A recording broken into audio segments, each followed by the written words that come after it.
৮৬ বছর পর্যন্ত হযরত ইব্রাহিম আলাইহিস সালাতু ওয়াস সালামের কোনো সন্তান নাই। একাধারে দিন রাত হযরত ইব্রাহিম আলাইহিস সালাতু ওয়াস সালাম আল্লাহ তাআলার কাছে দোয়া করতেন, আয় আল্লাহ আমাকে আপনি নেককার সন্তান দান করেন, আয় আল্লাহ আপনি আমাকে একটা সন্তান দান করেন। ৮৬ বছর বয়সে হযরত ইব্রাহিম আলাইহিস সালাতু ওয়াস সালামকে আল্লাহ তাআলা একটা সন্তান দান করলেন,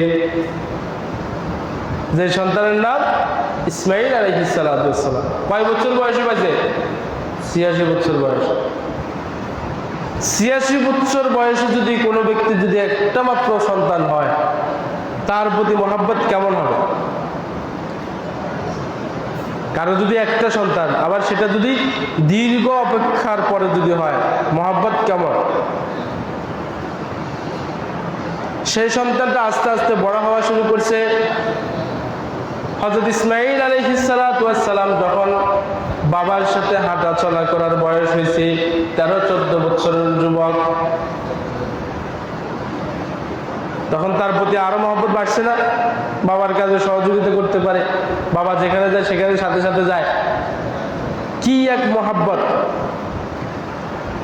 ঠিক ওই সময় রব্বুল আলামিন বলেন, স্বপ্নের মধ্যে হযরত ইব্রাহিম আলাইহিস সালাতু ওয়াস সালামকে দেখালেন, বললেন, হে ইব্রাহিম, তুমি তোমার সন্তানকে আমার রাস্তায় কোরবানি করো, জবাই করো। বৃদ্ধ বয়সে একটা ছেলে পাইছে,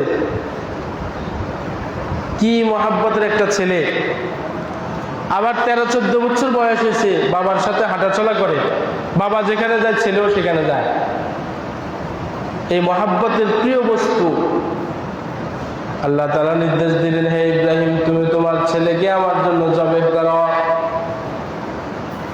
হযরত ইব্রাহিম আলাইহিস সালাতু ওয়াস সালাম বিন্দু পরিমাণ কালক্ষেপণ করলেন না, আল্লাহ তাআলার সাথে একথা জিজ্ঞাসাও করলেন না, আয় আল্লাহ একটা মাত্র সন্তান আমাকে দিয়েছেন, আবার কেন কোরবানি করতে বলছেন, এটা জিজ্ঞাসা করলেন না। হযরত ইব্রাহিম আলাইহিস সালাতু ওয়াস সালাম তার সেই সন্তান হযরত ইসমাঈল আলাইহিস সালাতু ওয়াস সালামের কাছে গেলেন, গিয়ে বললেন, বৎস আমার শোনো, আল্লাহ তাআলা নির্দেশ দিয়েছেন আমি যেন তোমাকে আল্লাহর রাস্তায় কোরবানি করি। তোমার কি খেয়াল? আল্লাহর নির্দেশ আমি যেন তোমাকে আল্লাহর রাস্তায় কোরবানি করি, তোমার কি খেয়াল? তো বাপ যেমন ছেলেও তেমন। হযরত ইসমাঈল আলাইহিস সালাতু ওয়াস সালাম বলেন, যদি আল্লাহ তাআলা নির্দেশ প্রদান করে যে আমাকে আপনি আল্লাহর জন্য কোরবানি করবেন, তাহলে শুনে রাখেন বাবা, আপনি আপনার নির্দেশ পালন করেন, আদেশ পালন করেন, অবশ্যই আমি ধৈর্যশীলদের মধ্যে হব, আমি দ্বিমত করব না, আপনি কোরবানির কাজ শুরু করেন। সুবহানাল্লাহ। বাপ যেমন ছেলেও তেমন। হযরত ইব্রাহিম আলাইহিস সালাতু ওয়াস সালাম বাবা ছেলে উভয়ে কোরবানি, বাবা কোরবানি করার জন্য আর ছেলে কোরবানি হওয়ার জন্য রাজি হয়ে গেছে, যাইতেছে, যেখানে কোরবানি করবে সেখানে কি যাইতেছে। শয়তানের তো ঘুম হারাম, হায় রে কি এলাহি কাণ্ড এটা, বাবা ছেলেকে কোরবানি করে দিবে, শয়তান পেরেশান হয়ে গেছে। কারণ শয়তান দেখতেছে ইব্রাহিম আলাইহিস সালাতু ওয়াস সালাম আল্লাহ তাআলার কাছে আরো প্রিয় হয়ে যাইতেছে, সহ্য হয় না, শয়তানের কোনো ভালো কাজ সহ্য হয় না, বারবার ওয়াসওয়াসা দেয়, কখনো বাবাকে কখনো ছেলেকে।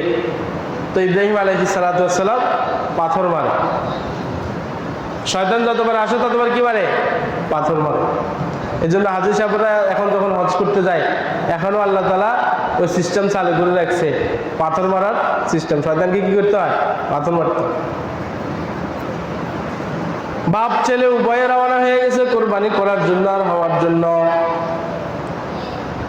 যখন কোরবানির জন্য প্রস্তুত হয়ে গেছে, ছোট্ট ছেলে বাবাকে বলতেছে, বাবা আমার হাত পা গুলো ভালো করে একটু বেঁধে দাও।